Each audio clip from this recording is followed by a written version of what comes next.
Doc's voice always trips me out. So he says that at halftime, right? So we see the incident with Claxton and Embiid, Kelsey, Right. at the early in the game, a few minutes in. Then Doc says that at halftime, only for James Harden to get lost in the third quarter. I mean, this is crazy, Kelsey. Nat, it was wild. I mean, like you said, the first one was a couple minutes into the game. I had just gotten home, was just about to get comfortable on my couch, Nat, and then all of a sudden there's an ejection. I mean, it was literally crazy, or what should have been an ejection, I should say, I think. Because look, we all used to play sports on the schoolyard. And Nat, me and you, we love sports. You play with the boys. And me and you will never know how this feels, but you don't go anywhere close to that area. And I tweeted this, Nat, Joel Embiid, that was a no-no. He knew better than to do something like that. Because I really think Claxton was really just trying to step over him and get out the way. But for you to do that and get him, and I thought for Joel Embiid to remain in the game, that set a precedent. And then as you said, but then later after the half, then we see James Harden doing a basketball move, using his arm and pushing off. And he gets the boot. I mean, I think if I was James Harden, I'd be the most confused person in the whole wide world, because what is happening? Like, the refs we need some type of consistency, right? I mean, this is the playoffs, and that also we have to remember, right? This is a whole nother level of basketball. You want to keep the guys in as much as you can. These ticket prices are not cheap. The fans came to see this. You know, viewers are watching this game because we want the best players on the floor. And so I just thought these were reverse calls anytime James Harden gets tossed for like a simple smush. And then Joel Embiid can lay on the ground and kick somebody in the most sensitive area. You know, it just didn't make sense to me, that. So I feel like Twitterverse and me and you were trying to make sense of what we saw happen. Yeah, no, it didn't. And James Harden, rarely do I like to agree with him, but he called it unacceptable. And I do agree with him. You know, because the way the sequence of events played out, right? It was the Claxton Joel Embiid incident, right? And then later, early in the game. Yes, early in the game. Then you have this, and I mean, to me, it's really clear here, like, this was unintentional, whatever even happened by Harden. So like an ejection for that, like, give him a flagrant one, but like an ejection, it's incidental contact. You know, it seemed really like a harsh penalty to eject him. And so then the game continues, and, you know, Claxton had already picked up a technical. And so he dunks, you know, and starts to taunt Embiid, and they give him another technical, and you issue that technical knowing that it's going to result in an ejection because that's his second tech. Like, why? Why are you doing this? Do the refs think we're there to see them? I mean, this is like playoffs. So, I mean, to me, there's two things going on here, right? There's first just the number of ejections and things happening in these playoffs, and players being tossed and kicked out. Like, that is an issue, right? And then there's the separate issue of the inconsistency, whereas, like, you know, that should have been a blatant toss. Like, Joel Embiid should have been kicked out, and he was not. Right. I mean, because it goes back to the definition. A flagrant 2, the difference between a flagrant 1 and a flagrant 2, the flagrant 2 is excessive. And I think what the world saw Joel Embiid do, and it looked intentional. I mean, there's no other way to put it. I've watched it from every angle that I've watched it repeatedly. He knew what he was doing, and he was mad. He kicked. It hurt. I mean, that seems like the one that should have gotten. But James Harden, and this is a guy who, like you said, it was unintentional, just a quick little brush off. I mean, he could have did that to anybody, and I think nobody would have took offense to it. And then, as you said, with Claxton, I mean, let the guys have fun. Let them play. This isn't playoff basketball. The guys are amped up. We love that trash talking back and forth in basketball. So like you said, it's the consistency that hurts for me as a basketball fan, as someone who covers the game. I need my relationships consistent, I need my friendships consistent. I need my sports consistent. And yesterday, the refs decided to mess that up for me.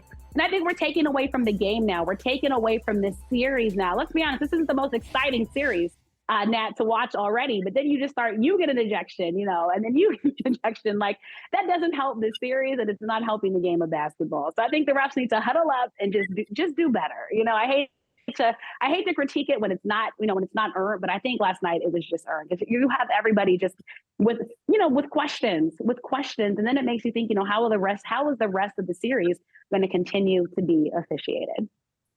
Yeah, I mean, I feel like they really impacted a pivotal game 3, right? Like the Nets could have won that game, potentially, right?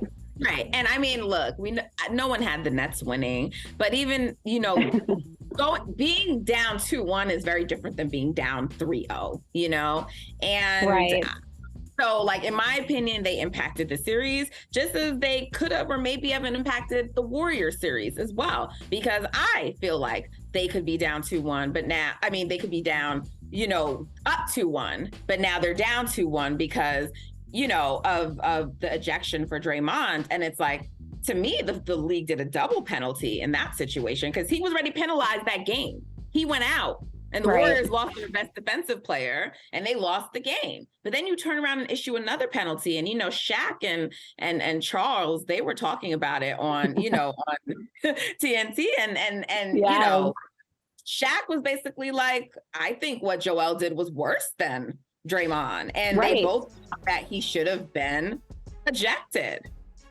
He should have been ejected, and he wasn't. And he did it intentionally. Like, it wasn't even incidental. It was clear. He kicked his foot up, and he wanted to make it hurt. Yeah, but I think the one thing I kind of disagree though with Shaq. I don't know if I think it was worse than Draymond, though. I didn't think that Draymond should have got ejected for it. But I still think this was more intentional, right? Like the Draymond thing, depending on who you ask, you're going to hear different sides, different stories to it. But you're right. I think, again, this goes back to our point. There is no consistency in the way things are being wrapped. And I'm sure Draymond's probably watching like, well, come on. Come on. What about me, right? I'm sure he was probably watching home like, what about me? Well, for me, when I say it's worse, and I don't know if it's their point, because everyone can debate, like, we're not Sabonis. We weren't on the floor. So I don't know, like, something can look like it's really like worse than it is, right? So you see him stomp, but I really don't know how hard the stomp was, but all the pictures and everyone replaying it, it just looks like this crazy attack. I don't know. I do know that Sabonis is playing and seems to be okay with his bruised, and sternum, whatever. But I'm saying it's worse because Sabonis initiated that. He instigated it. Like, he is the reason why that happened. Like, the Draymond stomp, whether or not he should be able to control his actions, and he should, right? That would not have happened if he didn't do that, right? If Sabonis didn't do that. Whereas in this case, like, you just mad someone dunked on you, Joel, so you go like kicking them, like, that was for like, his pride. Yeah, like to me, that's where it's just like, it's worse. You know what I'm saying? Like, it's worse. And so, but you again, I want all players to play. So like, but that was just really egregious. And I'm like, if they're not going to look at it after the fact, he's not getting ejected. We already knew that Draymond's suspension was a reputation suspension, but it just to me, like, and I thought it was notable that Doc Rivers said in that halftime interview, like, we got to be careful because then you get suspended. And to me, that was him sort of saying like, like, it just doesn't feel like many people are with the league side on the suspension. Right. And I think also, going back to your point, let's say Joel Embiid had got suspended. Think about how different that would have made that game. I mean, we were 3 minutes in that when this happens? 3 minutes into the basketball game. I mean, and you see, and the Nets, of course, didn't help themselves. Horrible turnover at the end of the game, obviously. But just think about how different a game that would have been. We saw how different the game was, when Draymond, obviously, got ejected from the game. And luckily, the Warriors were able to bounce back. But like you said, it's just, this has to be cleaned up. I think it needs to be cleaned up quick. We got a lot more playoff basketball coming up. We got lots more people excited. But before we get there, it's like, come on, just come on, do better, be better. So we can all just watch the game of basketball that we love. It's that simple. It's that simple. Like, it's that simple. That's simple. I agree. All right, we got company. So why don't we break here and come back and we're going to talk some Knicks and Cavs. We'll be back. Hey, thank you for watching Brother from Another. If you haven't hit that subscribe button, go ahead and do that now. Don't forget, you can catch us 3 to 4 weekdays on PeacockTV.com and on Sirius XM Channel 85.